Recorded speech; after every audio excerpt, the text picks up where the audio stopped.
ایک جو اللہ تعالیٰ نے آپ کا یہ اللہ کی ایک عنایت ہے وہ یہ کہ جو بات مجھے سمجھ میں آتی ہے وہ میں بغیر کسی خوف اور تردد کے اس کا اظہار کرتا ہوں.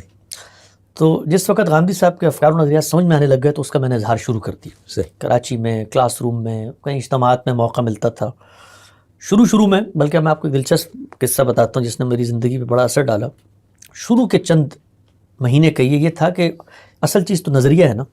تو غامدی صاحب کی باتوں کو ہم بیان کریں گے، نام نہیں لیں گے. یہ بھی ہوتا ہے. ابھی بھی ہمیں ایک ٹائم آتا ہے کئی لوگ کہتے ہیں کہ یار وہ بات آپ بیان کرتے ہیں نا، وہ شخصیت کا تو ایک بیگیج ہوتا ہے تو لوگ متوحش ہو جائیں گے.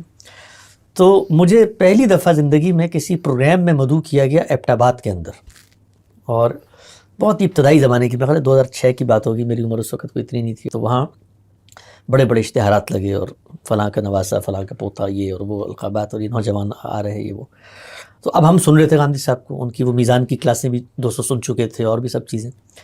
تو 27ویں کا پروگرام تھا، قرآن مجید پہ بات کرنی تھی. تو اب میں نے ظاہری بات ہے غامدی صاحب کی چیزیں ذہن میں تھی، تو میں نے یہ کہا کہ میں روایتی مولویوں والی تقریر نہیں کروں گا، بلکہ میں جو غامدی صاحب کا قرآن مجید کے بارے میں چیزیں ہیں تو میں اس کو بغیر نام لیے وہاں پیش کروں. تو میں نے وہاں جا کر تقریر کی، کو گھنٹے ڈیڑھ کی تقریر تھی جس میں قرآن کی عظمت اور اس کی، اور میرا یہ خیال تھا کہ اس پر تو کسی کے حاشیے خیال میں بھی یہ بات نہیں آئے گی کہ یہ کہیں باہر کی بات ہے، کیونکہ قرآن تو سب کا ہے. تو جب میں نے تقریر کر لی، نماز ہوئی، نماز کے بعد میں نکلنے لگا تو لوگ مل رہے تھے. تو ایک بزرگ بابا جی، اور یہ دیہاتی علاقہ ہے ایبٹ آباد کا، تو ایک بزرگ بابا جی میرے پاس آئے، اور ہندکو میری زبان ہے. تو انہوں نے مجھے ہندکو میں کہا، کان میں آ کے انہوں نے کہا گلاں تے چنگیاں سن ہون ساری غامدی دی سن. اچھا، گلاں چنگیاں سن پر ساری غامدی دی سن. تو جیسے انہوں نے یہ کہا نا تو میرے پیروں تلے زمین نکل گئی. میں نے کہا یار یہ تو مطلب یہ اس کو کیسے پتہ چل گیا، یعنی اس دیہاتی بابے کو کیسے پتہ چل گیا کہ جو میں نے بات کی ہے. تو مجھے ایسا لگا کہ جیسے میں ننگا ہو گیا ہوں، سرقہ جیسے پکڑا گیا، یعنی میں بے نقاب ہو گیا ہوں، میں برہنہ ہو گیا ہوں.